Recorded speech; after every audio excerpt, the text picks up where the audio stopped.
Whenever we get into a new relationship, we are taking a risk. We don't know everyone, yet most of us would like to believe that all people are good. No one gets involved or stays with an abusive partner intentionally. Some narcissists can and do use physical violence. Often by the time you're at that point in that relationship, you are that full of fear and anxiety and cognitive dissonance that you become unwittingly trapped and it's difficult to leave them. Yet a lot of narcissistic people don't use physical violence, and mental abuse is harder to see. I'm Elizabeth Shaw. Welcome to the channel, which is all about the narcissistic personality disorder, to give you more understanding of what you've been through, how you can handle these kinds of people if you cannot go no contact, and most importantly, ways to recover from narcissistic abuse. This video is about the signs that you are being emotionally abused, more about signs within yourself. So, are you blaming yourself for their actions towards you? Do you keep hoping they'll change? Have you become isolated from friends and family? Are you getting bad anxiety? Do you feel depressed? No longer knowing who you are? Are you walking on eggshells and not feeling comfortable around your partner or comfortable around other people? Fearing what mood they'll wake up in, fearing the key in the door, or if you don't manage to answer the phone to them straight away or message them back straight away, fearing their reactions. Are you no longer going out with friends? And if most of the answers are yes to those, it's highly likely you are with an abusive person. Even if they are not narcissistic, they are extremely harmful and toxic. If you fear speaking up for yourself and you feel your boundaries are slipping and you are full of self-doubt, you need to find a safe way out, which isn't always easy. An abusive relationship can have devastating effects, not only on your mental health, but also on your physical health. These relationships can not only happen in romantic relationships, but it can also happen with friends, family, and people within your work setting. Emotional abuse is a hideous experience, and it's difficult to see what's happening to you as it happens so gradually over time. As the abuser can treat you so well at times, and they have ways of explaining everything away, making you doubt yourself or making you blame yourself, then as they fill all our human needs for certainty, uncertainty, contribution, growth, love and connection, significance in a negative way, as we are left so uncertain at times, yet certain we're in a relationship. We forever grow and change, even though it's hurting us. Sometimes we can feel the love from them, like we are contributing to them by picking up the pieces after them constantly. We become addicted to the abuse on a subconscious level. In the beginning, they lure you in, make you feel comfortable, really take control over you.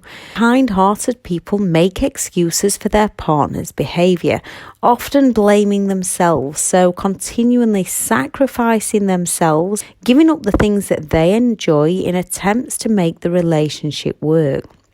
If you're feeling any of these, crazy, confused, stupid, depressed, broken, beaten, always to blame, fear of reactions, cannot get your own inner feelings out, feeling worthless, unlovable, thinking it's all so unbelievable, there is also a high chance you are around an abusive person. So 12 signs you are in a mentally abusive relationship. Number 1, you're always feeling on edge and fearful. You're afraid to speak out or speak up at times. You are worried or scared of their reactions if you do.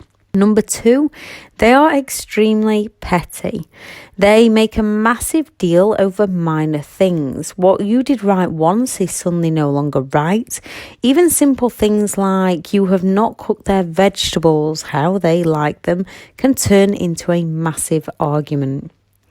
Number 3, you've lost your self-esteem. They criticize you over things about your friendship choices to your family members, how you clean, how you parent, how you work, how much money you earn, how you cook. They tell you you're not good enough, how you dress, your figure, all to make them feel better about themselves and slowly destroying your self-esteem.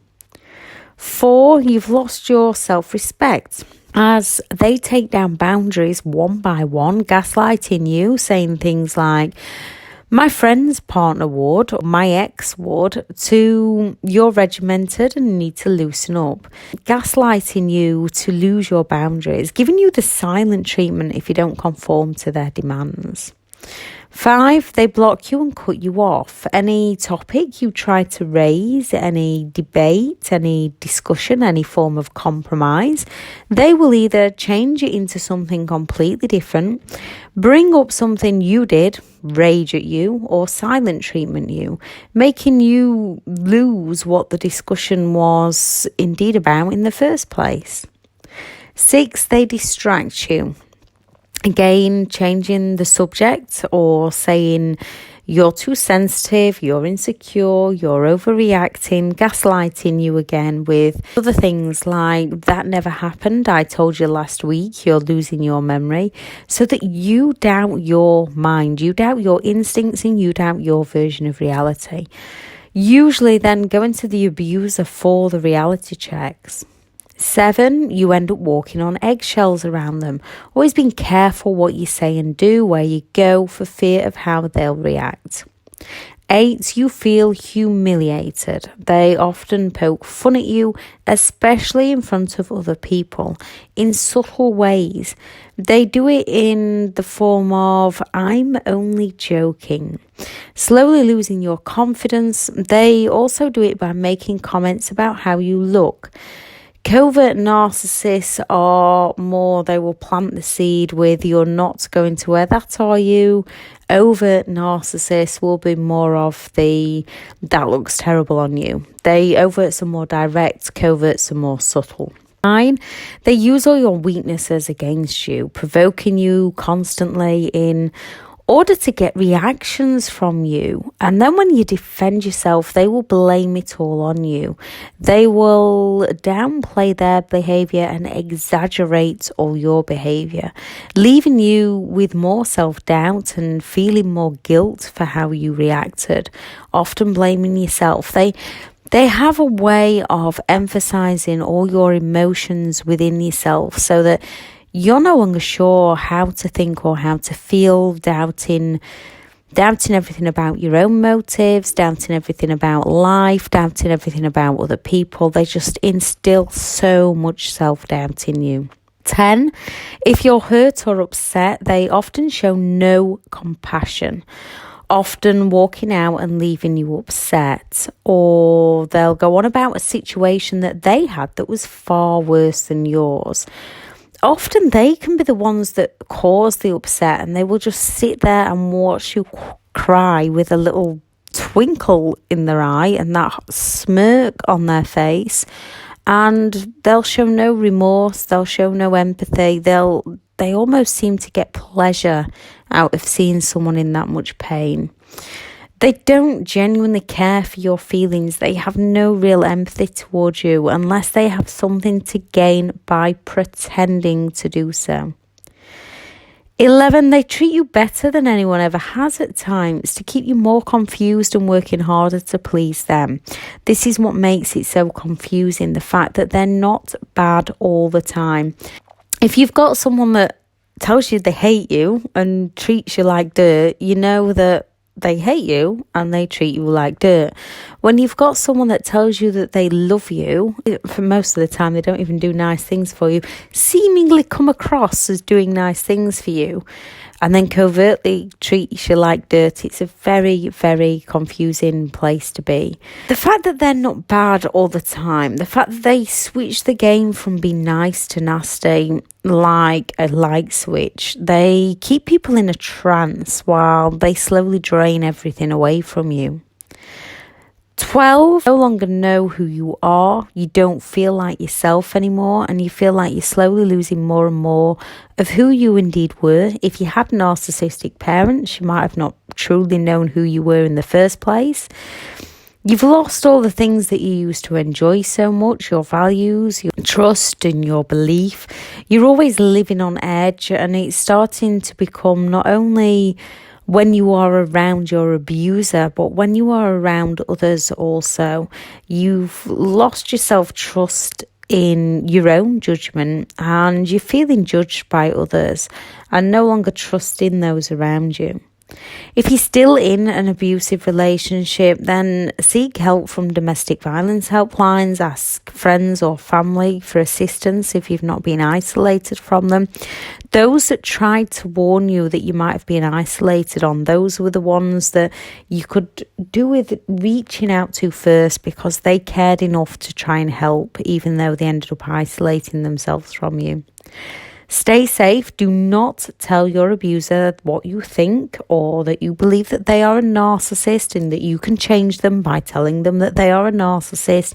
It doesn't happen. They will just cause an argument. They are not to blame for things. They will twist it all on you. You will feel worse. Don't tell them that you're thinking of leaving. Try gathering money, keeping a diary of events where the abuser cannot find it.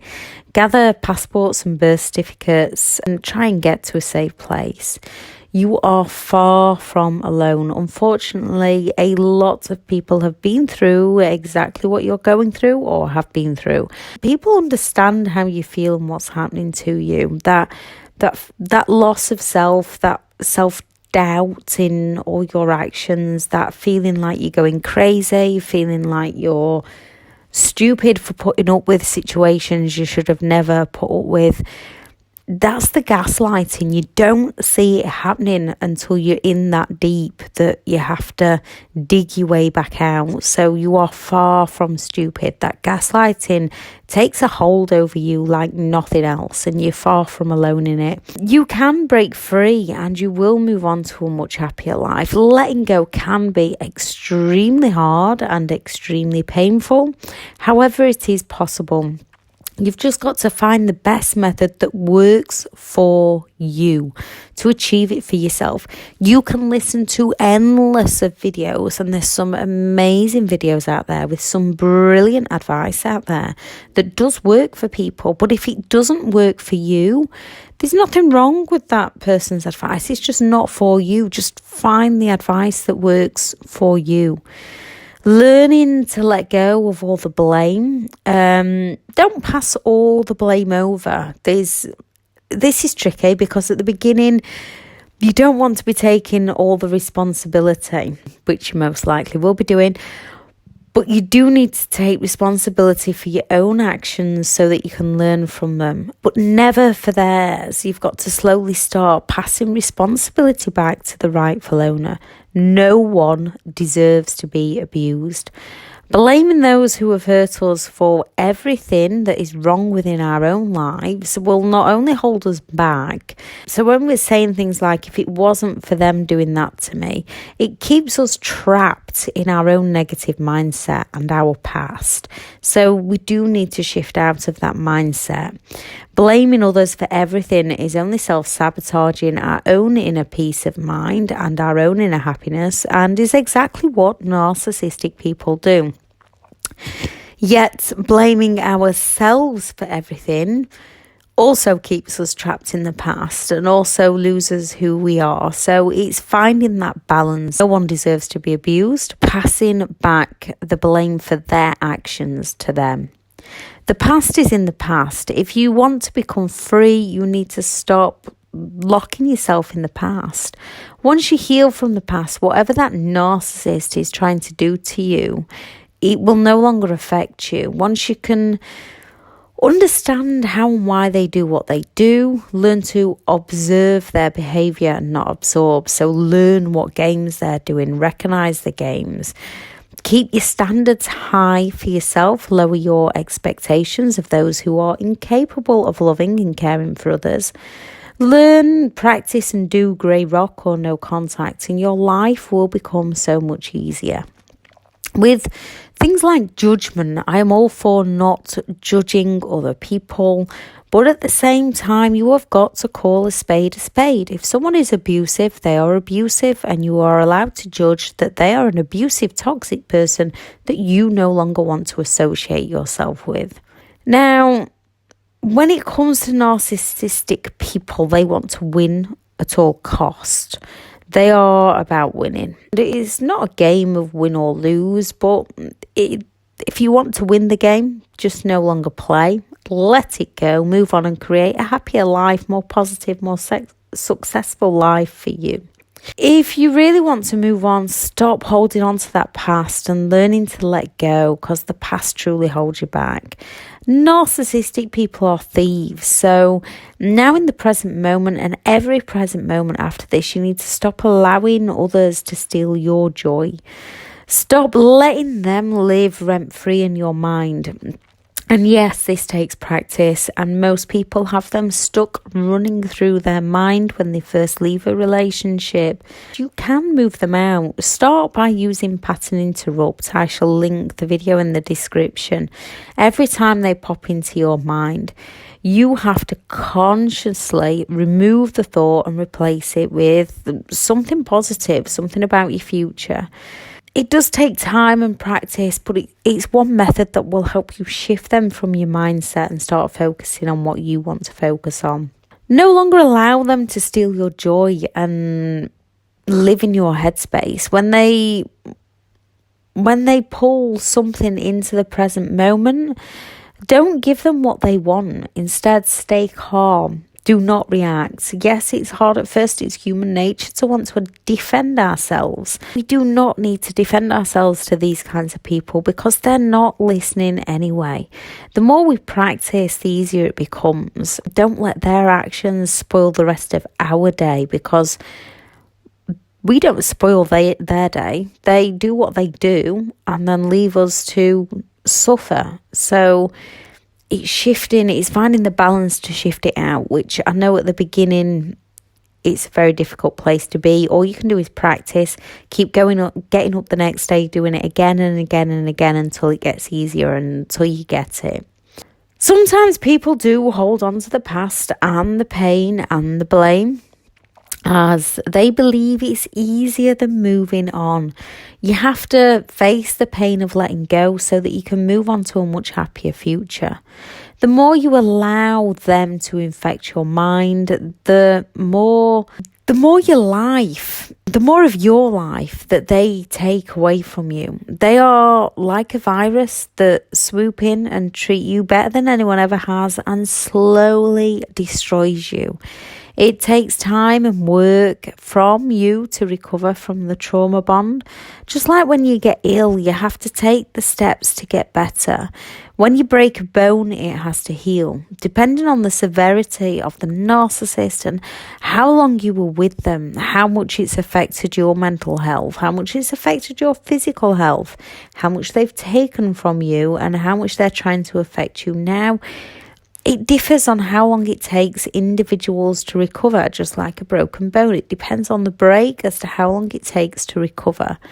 We are all more than capable of recovery if you put your mind to it. Others have done it before you. With more awareness, it will become easier and hopefully stop people getting involved with these energy draining in the first place.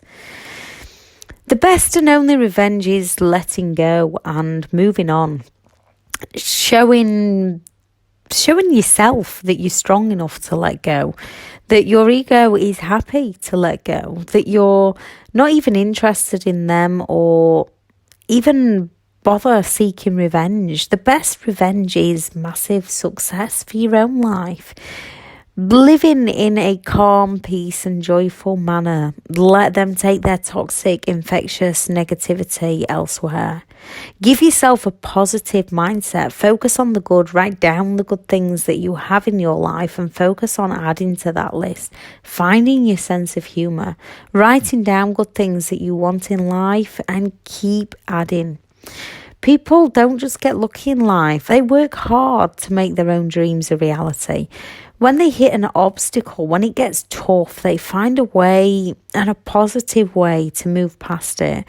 So losing negative thoughts, finding things that cheer you up, that change your state of mind, that pick you up. Your past is over, and it's a difficult thing to say to people who are just coming out of it or who are still living it, because I can remember being in that space. When your past is over, you do have to close that book. Don't cheat yourself out of a positive future by living in your past.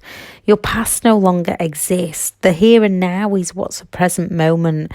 The past is now just memories. When you keep hold of things like resentment, you suffer.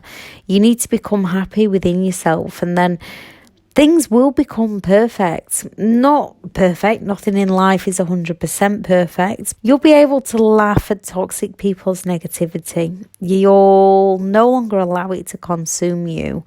With inner happiness and wisdom on toxic people, your newfound boundaries in saying no to things that you don't find acceptable, you'll have made a shield around you to deflect toxic people away from you.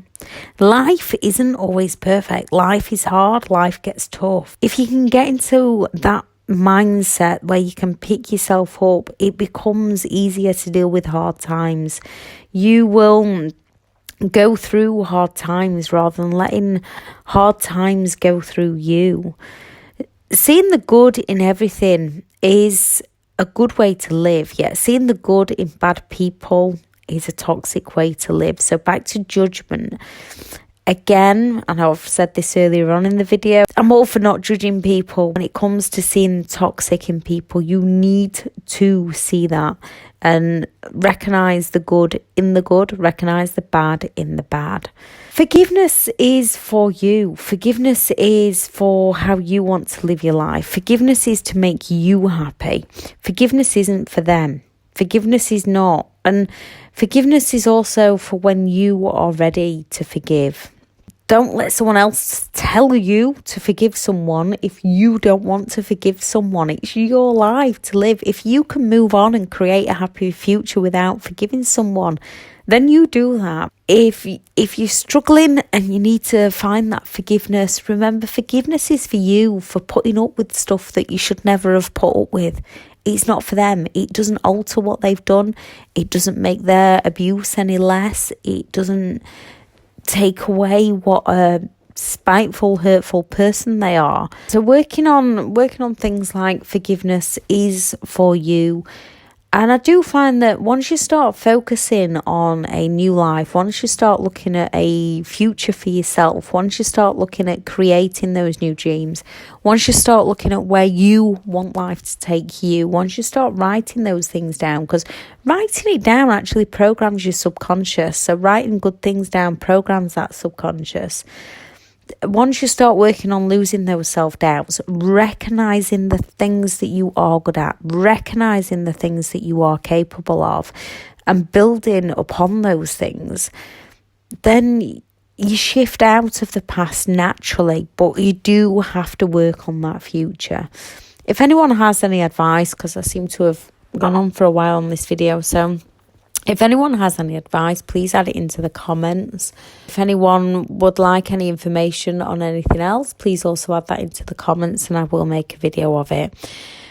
Today, write down 3 things that you would like to achieve today. 3 small things, 3 5-minute tasks, 3 things that you can do, that you can recognise you can do, that can cheer you up.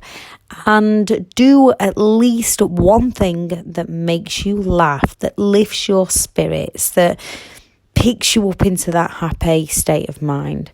I shall add the video on Pattern Interrupt into the description. I shall add the links to the courses into the description. Thank you very much for listening. Bye.